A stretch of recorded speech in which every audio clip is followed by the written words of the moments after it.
All right, what's up, guys? What's up? I'm really excited to bring you some of the Walter Russell experiments. This has been requested on my channel for so long. People have been like, okay, post the experiments. Where's the proof of concept? For full transparency, when I first got my camera and it was like, I want to start a YouTube channel, that was the first thing that I filmed was these experiments.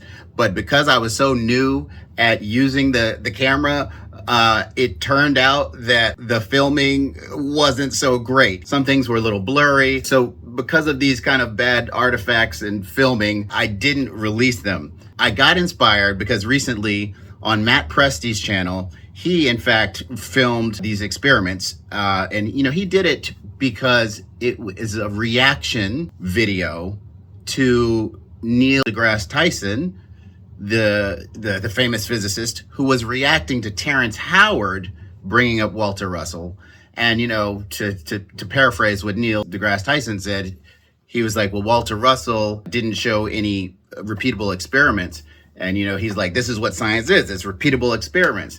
And so Matt Presti did a response to that and said, hey, look, here are the Walter Russell experiments. You can repeat them yourself. And so I said, well, now that that's out there, I feel like I want to release this video of these experiments to show that they are repeatable. So I'm going to do a 4-part series. I know that some people will find this video and they are either new to Walter Russell or they don't know anything about Walter Russell. Okay. When in reality, these experiments and what's going on here is you need to be more advanced in Walter's concept to understand what's going on. However, I know I want to meet people where they are. The more advanced students obviously will see this and they'll know what's going on. But if you are new to Walter Russell or you don't know anything about Walter Russell, maybe you just found this through Terrence Howard or Matt Presti's video, or I don't know, but if you're here and you don't know anything about Walter Russell's concept, I'm going to do a short intro. Please watch this before skipping to the experiments, because at least you'll have a little understanding. Okay, a short explanation is that Walter's concept is definitely different than our traditional science concepts. The experiments that we're going to be showing today are dealing with gravity. They're dealing with coils, copper coils and current running through these coils, and there'll be some iron filings. So typical science would see this as an electromagnetic field kind of thing. Now, in Walter's concept, this is a gravity thing. So let me just briefly explain how looking through the lens of traditional science versus looking through the lens of Walter's concept, you will probably see these experiments you'll have different interpretations of what's going on in the experiment. So let me just compare and contrast that a little for you. Traditional, typical science is based on, when we're talking about gravity, is based on Newton, Isaac Newton, and his idea that mass attracts mass, matter attracts matter, the sun attracts the earth, right? And the idea is that he imagined that things would move in a straight line unless a force was acted upon them, okay? Now, in Walter's concept, it's very different. Walter's concept says that things will move in a curved line. Things will always move in a curved line because there's always a force acting on them. And that's a subtle difference that makes a very big difference, though, because in Newton's concept, we're thinking that when the Earth is going around the sun, if, say, gravity was shut off from the sun, then the Earth would fly off in a tangent, just like in a straight line. Instead of doing its circular orbit, it would just fly off in a straight line, right? Whereas Walter, his concept says, no, the natural way is for something to be curving. So in his concept, it would not go flying off in a tangent. It would actually just be floating there. Okay, and so there's a reason here. In Walter's concept, the idea of gravity is based upon this concept of density or potential, where if you have something like the sun, that is something that is a high density, high potential, compared to like outer space, which is very low density, low potential. Okay, and then you've got the Earth, which is also high density, higher than, the surrounding space and atmosphere. Okay, and the idea is when in the center of the sun, there's a high potential, and then there's a gradient of potential, or a gradient of density, if you will, from the high density in the middle of the sun and a gradient out into space where it's lower density. So you go from high density to low density, and there's a gradient. And the Earth, being something that's also high density, will be attracted to that high density area more so than be attracted to space. And this is because, so here's the kind of, I've said this in some of my other videos, but for those of you who are just finding this, the idea is like, say you've got a rock, you got a swimming pool, you've got a rock and you got a beach ball. When you drop the rock in the water, it is going to want to find a surrounding where its density is similar as its surrounding. So it's going to fall towards the center of the Earth, which is higher potential or higher density than like going up in the air, which is low density. So it's going to fall to the bottom of the pool. The beach ball, you could drop it in the pool and it's going to float on top. You could even push the beach ball down into the water to the bottom of the pool, but you let go, it's going to fall away from the Earth because it wants to find, since the beach ball is mostly air, it wants to find the surrounding air, that is at the same density and potential that it's at. So it's going to go up above the water and sit on top of the water because the air is the same density potential as the beach ball. And if you had like a bag of water and you put that in there, it might kind of just float in the water because it's found, it's the same density and potential as the water in the swimming pool. The bag of water is the same as the water. So that is the idea of Walter's gravity, is that matter wants to find the location where its surroundings are the same as its own density or potential. So that's one thing you have to understand. The other thing is that, and this is what we're going to show in the experiments, in Newton's concept, gravity is a force that is pulling, one piece of matter is pulling on the other piece of matter. So it's a pull force. In Walter's concept, it is not a pull force, it is a push force. So when I first started my channel, I took a little poll to see, if you guys minded if I used AI. And you guys said you didn't mind me using AI, so this is going to be the first time I have digitally cloned myself. So I'm going to be using that. So here we go. What's up, party people? I'm Scot's artificial intelligence assistant. I'll explain Russell's push gravity concept. It's pretty lifelike, right? I mean, it's a little monotone, but hey, it'll give you good information. So let's go. All matter is made of light, and this force of gravity pushes matter.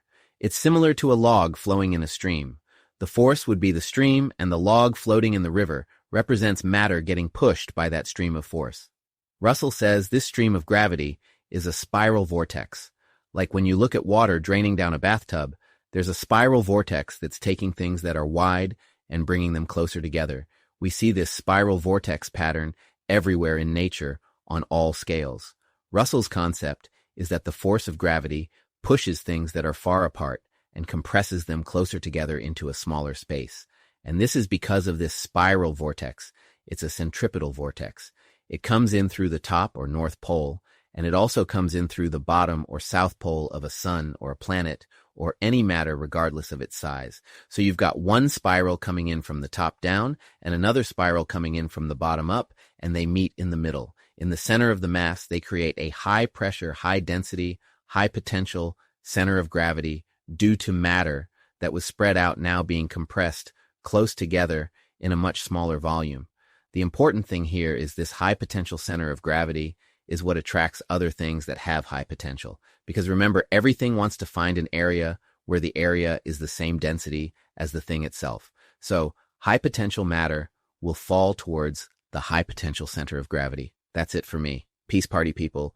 So in these experiments today, we're going to show that we can create in the laboratory a similar situation where we have two spiral vortexes, two centripetal spiral vortexes, and the idea, and these are going to be copper coils. They're going to be shaped in a spiral vortex like a cone shape, and these cones are going to be pointing together. And so when you do that and you run current through, this is analogous to the spiral current of gravity. And so it's going to create, theoretically, if it works, it will create a high density, high pressure, high potential point, center of gravity, so that if you bring other matter in which we're going to bring in iron filings, they should form a ball, a sphere, just like the sun, okay? And therefore, that would be proof of concept. Now, it's proof of concept in Walter Russell's concept, when you're looking at it through that lens of his concept. But if you're new, so you're going to be looking at this through the lens of electromagnetic theory, okay? Because we're running current through wire. So we all know that in electromagnetic theory, a current running through a wire is going to create a magnetic field around the space around the wire, okay? And so we would, through that lens, we would see this as an electromagnetic effect, that the iron filings would be attracted, by the magnetic field. So those are the two lenses. So they're both describing similar things, okay? But, I hope we can start a discourse after people see this, because in Walter's concept, it does show how gravity and how a potential gradient of density or potential or pressure will cause matter to be attracted to that center of gravity, that high density area. And so we're going to show a few different experiments with that. So, okay, that is the brief description, guys. I hope these experiments will be interesting for you, and that you, hopefully, you will go and take a look at Walter's concept, because it shows his experiments can be repeated, and what happens, when we set up this similar structure of a spiral vortex, just like, the spiral vortex of gravity. And that's, you're just going to have to learn about Walter's concept to understand that. Anyway, this is Walter Russell's experiments that are taken directly from one of his books. It's called Atomic Suicide. I filmed this with the previous chief science officer of the University of Science Philosophy. So it's me and him talking about this. So I hope you guys enjoy. Here we go. Over here, you can see it's just a solid material. Yep. This is stainless steel. And in this particular setup, I have them wound in a bifilar, so a Tesla bifilar fashion. It's not necessary for the experiment, but that's the way I had it the last time I was playing with these. Yep. So they're hooked, you can see, to just a negative lead and a positive lead, and if you follow those wires, we're going to a DC regulated power supply. Okay. And it's set for 16 volts and a maximum of 3 amperes.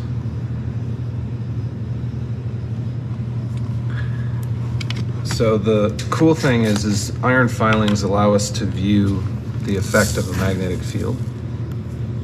Right. In a way that we can see it.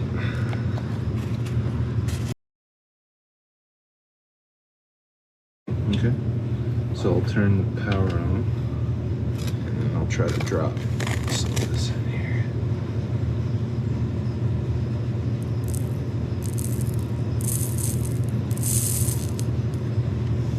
Yeah, that's a good one. Yeah.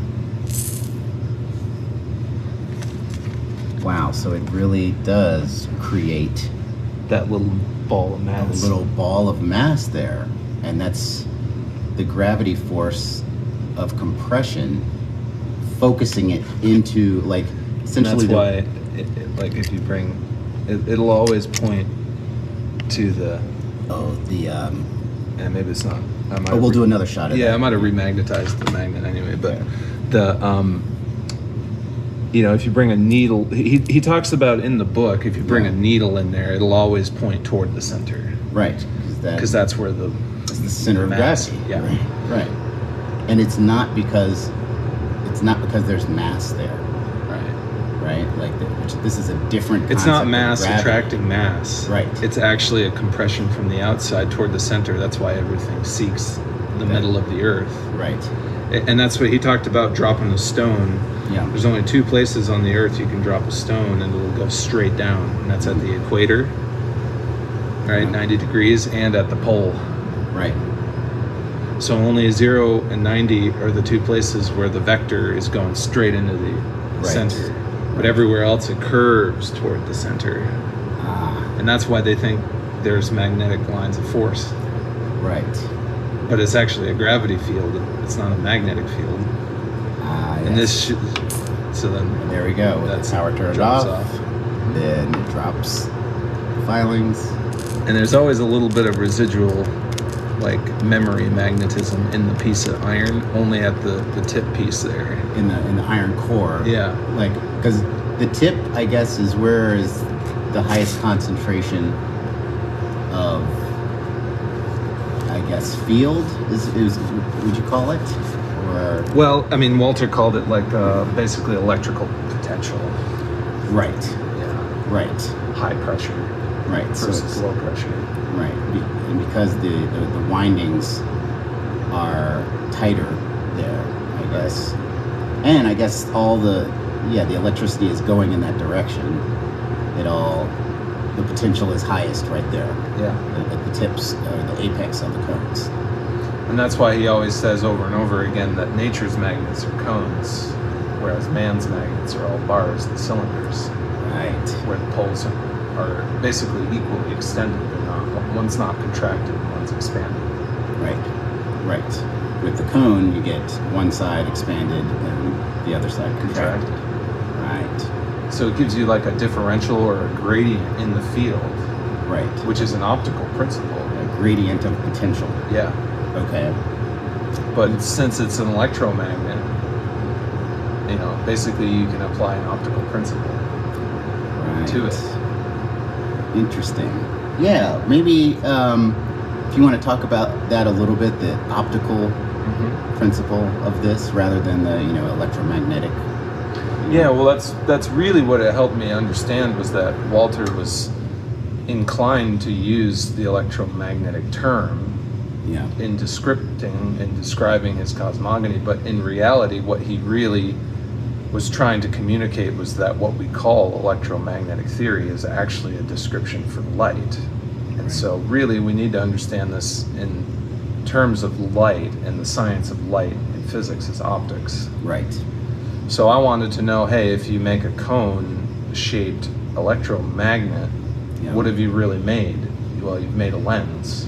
Right. Like an optical lens. Like a magnifying glass in the sun, it focuses that light in a cone shape to a point. Yep. Right. And concentrates it there. Exactly. That's why you could burn a hole in a piece of paper. That's right. Right. So this is that same idea, except I'm applying it to, an electromagnet, and I can create a compressed end of the magnet and an expanded end, and basically by putting 2 of them together there in the center, you make, like in every one of Walter's drawings, you make a compressed amplitude in between the space of these 2 cones. Right. And so this is really amazing. So we'll get another shot of maybe the compass to kind of show what the compass shows when we put it around here. So we're still recording, by the way. So let's see. We'll see if we can just roll with it, and So so what are we gonna do here? We're gonna Let's turn the do it. power back on Yep. and We'll re-energize, and then we'll just bring a compass.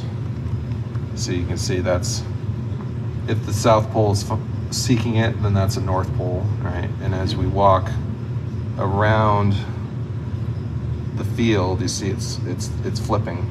yeah.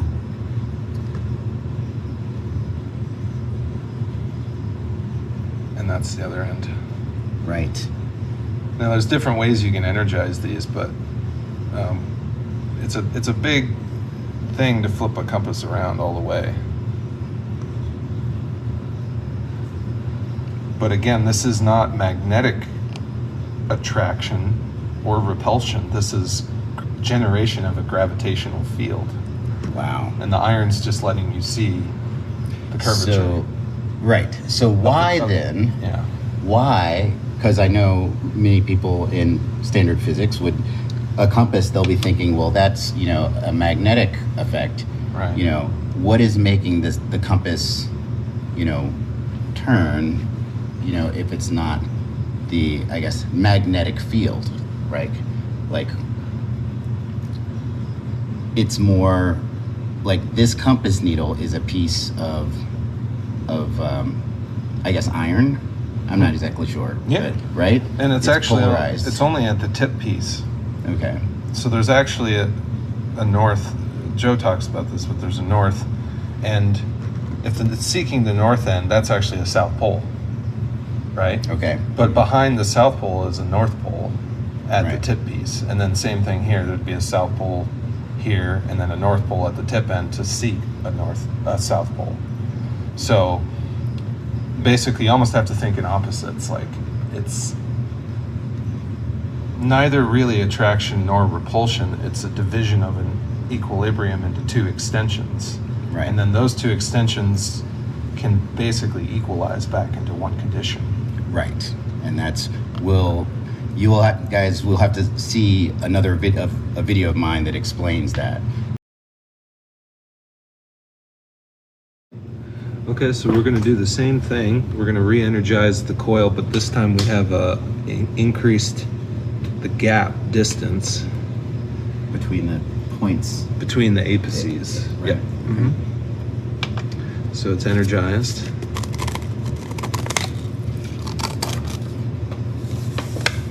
And you'll see. There you go. Do you see how it makes a sphere? Yeah, that's so cool. Like, yeah, that's the It doesn't force. it doesn't clump in a Like outward direction. Yeah, It doesn't shoot it outward. They all try to cling inside, and that's what makes the sphere. that's awesome. It's a spherical pressure gradient, just like Walter described. Right. Yeah. And that is essentially, because these concepts work on all scales, what you're seeing here is the same exact concept of why, like, the Earth is round and why How planets form. and Polarized. right, and how planets form, and why the sun is round. It's round for a time. well, right. Perfectly round. Right, and this is actually an example, like when the apices are a little bit farther apart, it's not like a perfect circle. Right. Like, the farther it goes apart, it obliques. Yeah, I'll right? try to do it. Here, See if we can. so if I pull these apart, you see it extend? Yeah, look It's at that. still, and then if I slide it back this way, it'll contract. Yeah, See that? yeah, But if I pull it apart, and you can really pull it apart. Look at that. wow, look at that. And it's still one piece of mass. Wow. Right, and so this is also like the whole concept of how mass is created. Yeah, and compressed And into visibility. compressed into visibility. And if everything is light, then as the light compresses, it brings more light together into a tighter space. So it's a higher potential, tighter space, and that mass is I guess the density increases, Mm-hmm. and until it's to the point where, you know, it goes from gases, I guess, that we can't see until it gets high enough potential that we start to see the mass Right. and the matter. Then we're like, oh wait, there's something there, right? Yeah, it literally comes out of invisibility. Right. So and now I'll Turn it de-energize it, and you'll see it just drops right off. Right. Because the field's the only thing holding it there against the gravity field of the Earth. Otherwise, Right. the gravity field of the Earth starts to pull that in, Right. Right. and we call that weight or falling, acceleration due to gravity. Yes. But it's not acceleration due to gravity. It's just a density pressure gradient. It's a pressure gradient. Right. Yeah. So right, even on the Earth, so like the Earth is more dense Yeah. than like the atmosphere around it, which is more dense than even further out into space. So Newton saw the one half where the apple fell toward the Earth, but he didn't see the other half where it turned into a powder, a gas. Yes. And then it went back. And it fell up. or outward. So Newton never asked the question, how did the apple get up in the tree in the first place? Right. Because that's a direction against the gravity, Right. so-called. But with Walter Russell's theory, we have these two forces, and one is, you know, well, when we're looking at like an apple falling to the Earth, Yeah. you know, the one force is going towards the middle of the Earth. That's the gravitative force, compressive force, and then the opposite is the radiative force, which would go outward away from the Earth. And when looking at the apple, it would go up Exactly. towards the top of the tree, right? Yeah. Yeah. So it gets you to think in this two-way fashion rather than the one-way. Yep. And the concept of gravity in mainstream physics is a one-way concept. Right. But if you start thinking in a two-way flow, like this is showing you, you start to realize that, well, Walter really unified gravity and magnetism. Yes. In his eyes, they were one and the same thing. They weren't two different forces. Right. That's what's so great about like that all of this can be described by just these two forces. So we don't need to talk about, you know, Other forces. Yeah. There are no other forces. Right, because there are no other forces. These are the actual, you know, simplified or most fundamental forces that we have. And they are, I think he said something about how those forces, they're always there, like they don't take up any time, like they're always there. I mean, the effects that you see of the matter changing, and that takes up time. Yeah. But the force itself is always there. Yeah. Because that is not in creation. Power itself. Right. Well, it's interesting. This doesn't appear to change at all, even when I energize the circuit, right? Yeah. Nothing changes. Right. So you just turned it on, right? Except for when you bring, you know, a compass in there or something. We don't have a meter for equals. Right. We only have a meter for opposites. Right. So if you like this kind of content, please like and subscribe. It really helps out the channel. All right, guys, that's it. And I'll see you in the next one. Peace party people.